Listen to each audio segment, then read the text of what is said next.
Welcome to the How to Write a Book podcast, the show that helps you plan, write, and publish your book, even if you're a beginner or just feel like one. Now, for your host, she's written over a dozen books and helps others bring their books to life. Here she is, Massiel. Hey there, writers. Let's take a beat to talk about a special announcement. So November is your month of transformation. Get a 1-hour coaching session with me by choosing one of these 3 options, or all 3. Option 1, join our Patreon for $1, which will support the show. Option 2, book a $1 coaching session on coach.me. Option 3, leave an Apple Podcasts review. Send a screenshot to my email and get a coaching spot. You can do all 3 and get 3 hours of coaching with me. Find all the links in the show notes. Act fast. This offer is only valid for November to celebrate National Novel Writing Month. Thanks. Hello and welcome back to the How to Write a Book podcast.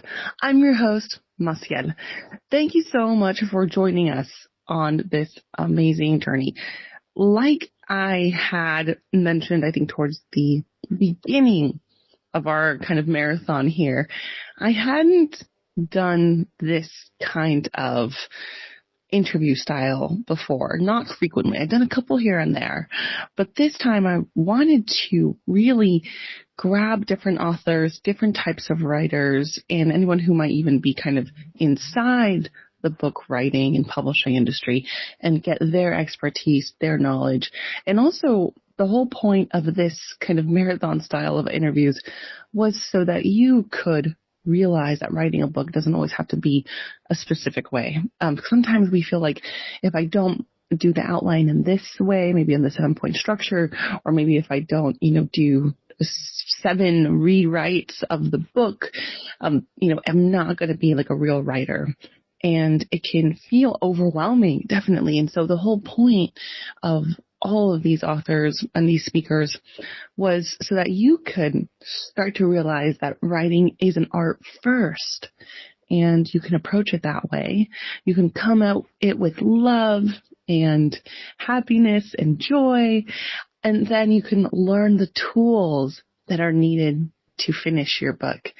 Writing a book can be overwhelming, but as a lot of these speakers have pointed out, they didn't do it alone. They didn't do everything all at once and then just swallow the book. Did baby steps, maybe did outlines, went to readers, did kind of like a going back inside the book after they've just vomited it onto the page. Lots of different ways that they explored and finished their work. That's one of the things I really want to hone in on is finishing your work, putting it down, and then saying, it is done. It is done. Probably one of the things that really stops us from finishing a book is the idea of perfection and of saying, well, what if I just don't get it right this time? Or what if I regret writing this book? I wanted to write a different storyline. Or maybe I didn't put everything into my memoir. And what these writers have shown is that it is better to finish the book. It is better to finish your story so that you can share it with the world. And now in this day and age, you can go back and tweak, you can edit, you can revise, or if you're going a more traditional route, you can make the second part. You can create a series. You can explore audio options or different rights and languages. So much that you can do with your work. So I wanted just to share this space as a congratulations because you've made it all the way through this marathon of episodes. And if you haven't yet, go back. We dropped an episode every single day of November so that we can really showcase writers and in celebration of National Novel Writing Month. So if you haven't gotten all of the amazing stories from all the different writers, go back and do that now. Go back to November 1st and you can start diving in. Now, what do you do from here? From here, you might have a finished draft and you might not. Totally okay. We don't want to put judgment or pressure on the experience, but you have at least engaged with and started partaking in the idea of writing a draft. Now I'll do two parts here. If you haven't finished your draft, then now's the time to, I think, use your book journal. And I'm almost done with those rewrites, so that'll be coming back out soon again. So I'm excited to rebrand and republish that book. And use your book journal. Reflect on the obstacles that you've hit, and don't come at it with shame and like, oh, you didn't do that, and man, you suck, you've always sucked, like these are the voices in our head, right? Write down those blocks and start asking yourself, how can you navigate around those blocks? How can you make it simpler for you? How can you really break it down into manageable steps? Maybe it's not going to be a November goal, but maybe it might be a December goal. Maybe it might be a March goal. Maybe it'll be by the end of next year goal. Outline that for yourself. What can you realistically do? But also be honest. Was it fear that stopped you? Was it lack of time that stopped you? And now, what can you do to fight those reasons or excuses? And a lot of times they come up as reasons for us, but they're oftentimes the excuses that we tell ourselves to stop writing. Because when, the shoe actually drops in life, we find ourselves suddenly able to make time for certain things. And your dream is to finish this book. So find the way to get there. Now, if you have finished a draft, what do you do from here? A couple of different options, actually. How did you approach your draft? Did you go in with an outline? Then likely your story has kind of a cohesive feel to it, and go ahead and give it a couple of more reads. Make sure it's polished, readable. Don't want to submit kind of garbledness. Does it read well? And then when I say read well, can you actually put it onto a page and someone can read it out loud? It's not just choppy words. Don't worry so much on whether you've got your big picture right. What I would suggest you do is to start finding beta readers and kind beta readers and tell them where you are and tell them where you're going and explain to them what you're looking for, which would be kind of more big picture items, and then start diving in from there. It's always start a big picture, because going into the small things at this kind of stage might not be a good use of time, because then you end up throwing out chunks, and then you've spent all that time editing that, and it didn't even stay in the story. So start with big picture. Go find some beta readers. Also find some book coaches such as myself to help you with the developmental stage. If you have gone in without an outline, this is going to be a little bit different for you. Now, we all know that I've loved writing to the dark, but recently I've been changing. It's funny, like, when you get older and you're like, oh, my body's changing. Same thing. Maybe my writing body is changing. So what you're going to want to do first is go into with the high level edits. I would suggest printing out your work if that's available to you. Put it out on a wide space and start looking for those large items that you can see on the page. Where are your characters? Where are the big plot points happening? Where are those explosion scenes, the ones that you have to have those? Where are those on your draft? Are they all towards the beginning? Maybe they're all towards the end. Maybe they're sprinkled throughout. Do you like where they are sprinkled? Maybe you want to rearrange those, reorder those. Ask yourself questions about your main character or the real arc of the story. Maybe it's a memoir. Did you get where you wanted to go? And if not, can you reverse engineer to see what's missing? The same for any other characters. Did they get where they wanted to go? Did they not reach an ending with intention? You intentionally did that. But if you did intend that, what scenes need to be added so that you can start making their arc full, a nice rounded arc from beginning to end? They started one way, they struggled, and they end up another way. What about your setting? Does your setting seem complete? Are there gaps in knowledge? Maybe somebody suddenly busts out some sort of magical spell, but you never heard of it before. And make sure that that's either hinted at or explained earlier in your book. And it doesn't have to be that info dump. I suggest it's not an info dump. But do the characters know that it's coming? Is it already alive in their world? And also, what about your theme? Did you hit what you wanted to say? If you didn't, what can you do to start weaving the theme into your characters, into your sub-characters? Things like that. So take a look at the big picture. Fix what needs to be fixed. And I recommend making some sort of spreadsheet or a checklist and writing all this down because it can feel overwhelming. And you want to make this as simple and as easy for you as possible. You want to be able to sit down and say, I confidently know what I'm going to do next. And I feel at ease with what I'm going to be doing next. Because sometimes we can have a checklist right next to us. But if the checklist has very vague and big milestones like fix protagonist, it's not helpful. Instead, maybe you want to say, scene 1, I want to fix the protagonist. She seems a little bit lazy. Let's make her more action oriented.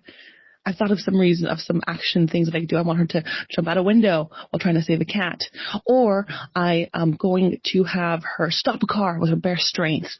Some ideas. Then when you sit down at your desk, you can say, I know how I'm going to fix this story. Or how am I going to get to the next stage? After that, I would suggest doing that over again, making sure you have all the high-level stuff done. And then you can go into polishing a little bit, making sure it's readable, and setting that to beta readers. Get those first insights. How is it feeling? Did you hit the points you wanted to make? After that, you can go into the actual line editing stages. All right. What do you do with your community after this? Well, if you've been part of this community, I absolutely recommend that you continue with us. Now, I do have a couple more interviews lined up over the next several weeks, but we are returning to our weekly schedule.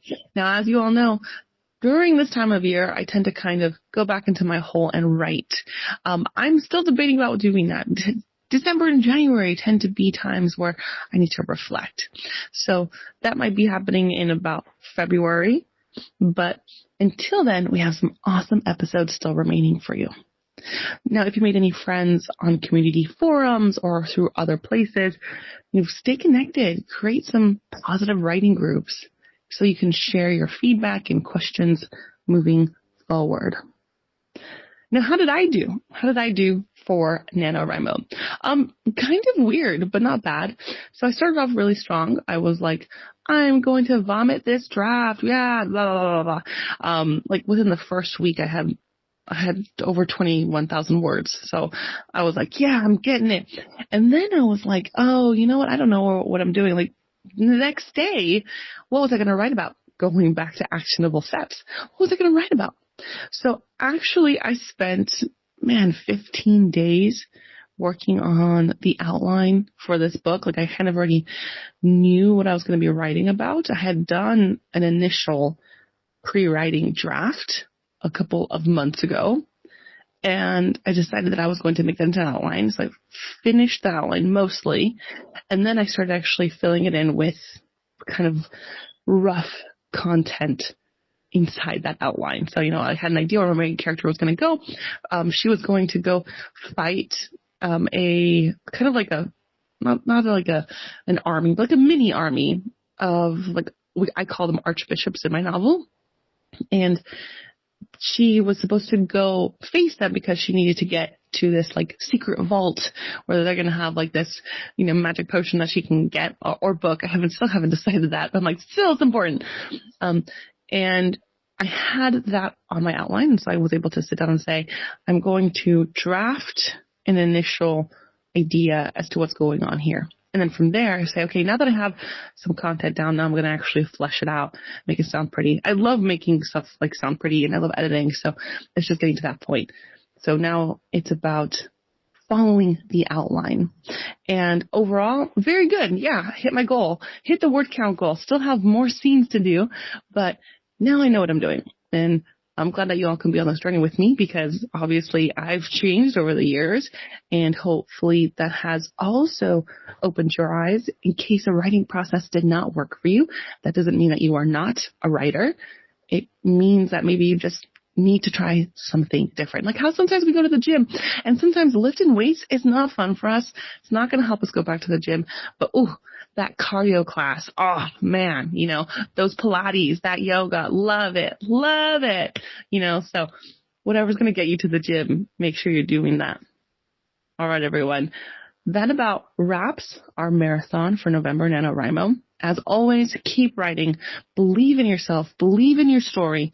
Don't let anyone tell you that you're not a writer or that you don't belong to your story. You can do anything in this writing world. It's limitless. All right, everyone. Enjoy. Happy November. Happy, as we turn into the holidays, happy holiday season. And we'll see you on the other side. And that's a wrap for today's episode of the How to Write a Book podcast. Thanks so much for tuning in, and I hope you enjoyed the conversation. If you want to keep up with me and my work, check out the website, blackheartedstudios.com. That's www.blackheartedstudios.com.